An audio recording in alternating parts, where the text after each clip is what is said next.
Hey, fellow grass nerds, because if you're watching this video, you either are having to because you're taking a class or you are a real nerd.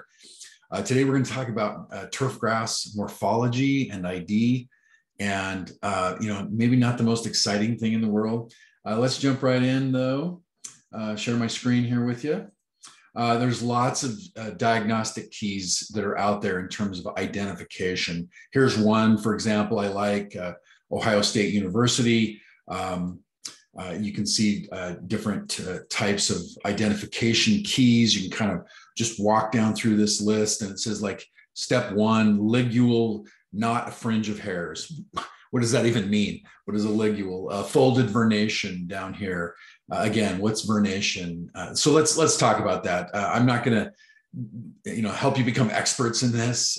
Frankly, I'm not an expert in this. I know enough to be dangerous, know enough to understand these things, but you have folks in the world who are really expert in this. And there are resources out there like this identification key that can help us identify grasses when we need to do that. I'm pretty good at identifying the common grasses, and usually I can just spot them, and just, based on what my knowledge, I can usually spot those. But sometimes there's subtle ones that we just really need to know what they are. And it's important to be able to understand the types of morphology things that are out there in order to do that. Here's another one, like, for example, this is more looking at weeds. Of course, we have grasses that we have desirable turf grass species, but we also have weeds as well. And so anyway, lots of different keys out there. I'm not going to really endorse any one over another. But rather I'm just giving you what you need to know in terms of identifying these things. So let's talk about this. Here's a good example of some grass. I took this a couple weeks ago. I attended the BYU football game against Arizona Wildcats down in Las Vegas. It was the kickoff game down there. BYU walked away with a victory, but they played the game on artificial grass. And people were like, wait a minute, I thought they had natural grass. Well, they do have natural grass. The Raiders, they play on natural grass, but they store that grass outside, which is kind of cool. And then before a game, they move it in. They make the college team, UNLV plays there, and then this kickoff game, they make them play on artificial grass. But this is Bermuda grass. So if I'm looking at this Bermuda grass and I'm walking out there, how do I know it's Bermuda grass? Again, understanding morphology is the key to that. So here's another diagnostic key. This is just for cool season grasses. We have cool season versus warm season. I'll talk about that in another video. But if I'm just looking at cool season grasses, which typically have membranous ligules, warm season grasses tend to have hairy ligules. But if I'm sure it's a cool season grass, based on where I'm at in the country, like Provo, Utah, most of our grasses here are cool season grasses. We definitely have some weeds, and we're frankly getting some warm season grasses coming in here with the climate getting warmer. So it's not as a sure thing as it used to be. But if I'm in the north, I can kind of focus on a cool season key. If I'm in the south, I'm probably looking at a warm season key. And again, we'll talk about that more in another video. All right, let's take this grass plant apart. We've really got several parts of a plant. We've got the inflorescence. These are the seeds, the seed head. The flowering culm produces this inflorescence where the seeds are. This happens for most grasses. It has to not be mowed. So if I'm growing grass for seed, we're not mowing it. We're letting the seeds develop. Now, in some cases, annual bluegrass being the most notorious, it is a severe weed. The biggest problem we have in most sports turf and golf greens. And the key is that it will form a seed head even if it's being mowed every day. It's just crazy. But most of the time when we're mowing, we don't see the seed head. But in some cases we do, especially with the weed seeds. We have ligules, hairy leaf blades, auricles, collars. A tiller describes a grass plant, a new daughter plant that's growing out from the base. We get especially bunch grasses like annual bluegrass or tall fescue. They propagate by putting out new tillers, new daughter plants that are right there from the base. Other plants will spread based on rhizomes, which are underground stems, or stolons, which are above ground stems. and they form these genetically identical daughter plants. And so these are just kind of some of the terms that we'll talk about. Let's look at them in more detail. Again, if I look at this, what are these different parts? If this happened to show up on a quiz, if you were taking, what would you say each one of these parts are? So let's walk through that. First of all, you heard me mention ligules. What in the heck is a ligule? A ligule is a little, either a membranous tissue. I like to think of it sort of like the cuticle on my fingernail. You form this little tissue there right at the base of where the blade meets the stem, and it can be hairy or membranous. These are very diagnostic. Here's a couple of pictures. You got rough and smooth meadow grasses with some membranous ligules right there. And then here's common reed grass with a hairy ligule. We also get auricles. Now, you can kind of think of auricles like little warm arms that are surrounding the grass stem, or you can think of it as choking it out.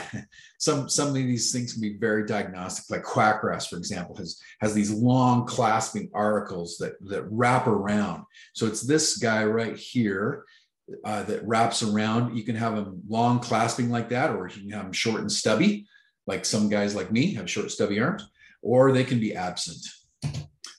So like this one, for example, Roman numeral 4 here, that's the auricle. So you can kind of see it down there. It's a little bit tough to see, but these would be kind of short auricles in this particular case.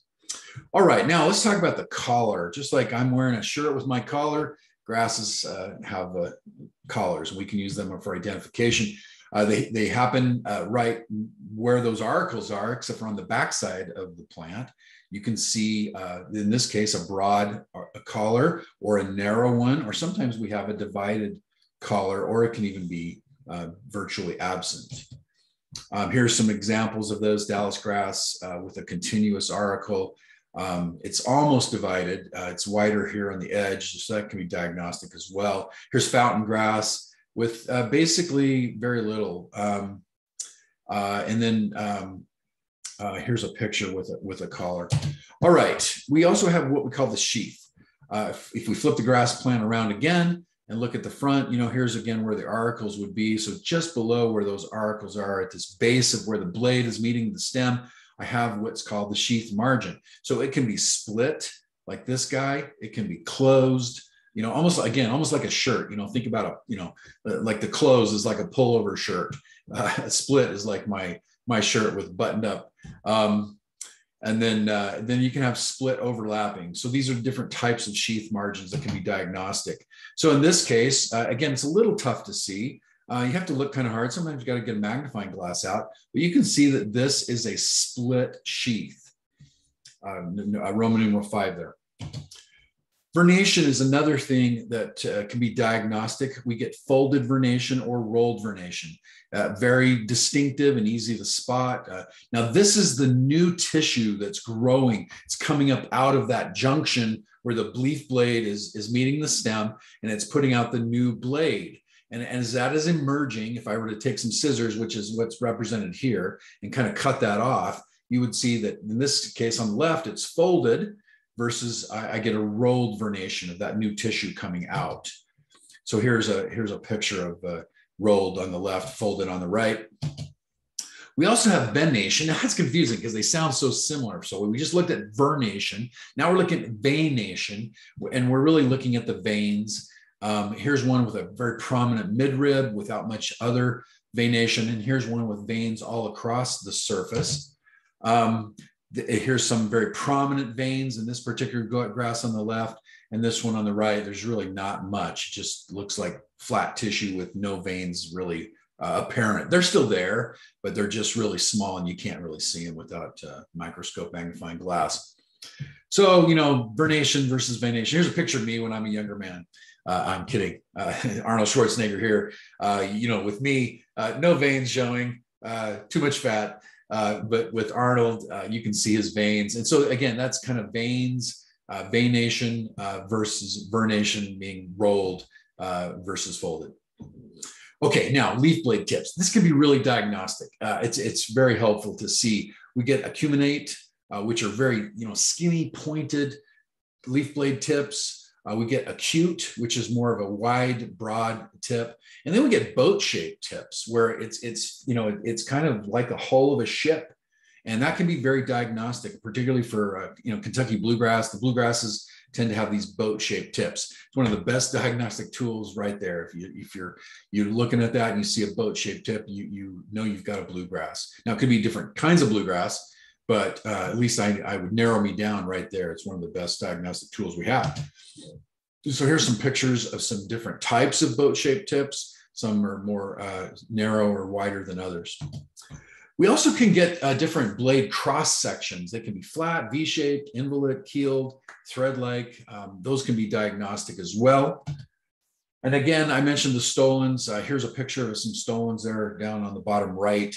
These are, again, they're above ground stems that are growing prostrate, and you will form these daughter plants. You'll get a node that'll be right there, and from that node, it'll send down some roots. It'll grow a new daughter plant that's genetically identical to the mother plant.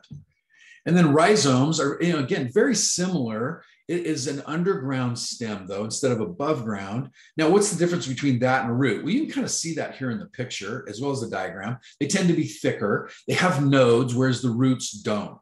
And a node is this, it's kind of this fat protuberance. If you run your finger along it, you can feel this thickened tissue at the node. And again, that's where that daughter plant will form. So if we were looking at this, let's kind of further diagnose this in terms of terminology. Roman numeral 1, that's the above ground. I tend to divide the plant into shoots and roots. So 1 would be the shoot, and then 2 would be the roots area. If we kind of ignore the rhizome stolon thing. We also get thatch, which is the material right there at the interface between them. We'll talk about that in another video, another day. But that would be maybe a third part. But essentially, I divide the plant into 2 shoots and roots. Okay, and then again, we have the inflorescence, which is this part up here with the seed head, which is Roman numeral 3. Roman numeral 4 is my leaf blades. Roman numeral 5 are my stems. Again, so I'm calling the whole above ground part the shoot, and then I divide the shoot into blades and stems. Roman numeral 4. Whoops, 6. That's my stolon that's above ground stem, and then number 7 is my stolon, that below ground stem. Yeah, having a hard time talking. So what are the diagnostic things here? Again, we've reviewed all of this. So this is stem. This is blade, number 2. This is 3. That's actually a node. So we can get nodes not only on the rhizomes and stolons, but also on the stems. And that node is the junction where we see the blade coming out and the new growth forming.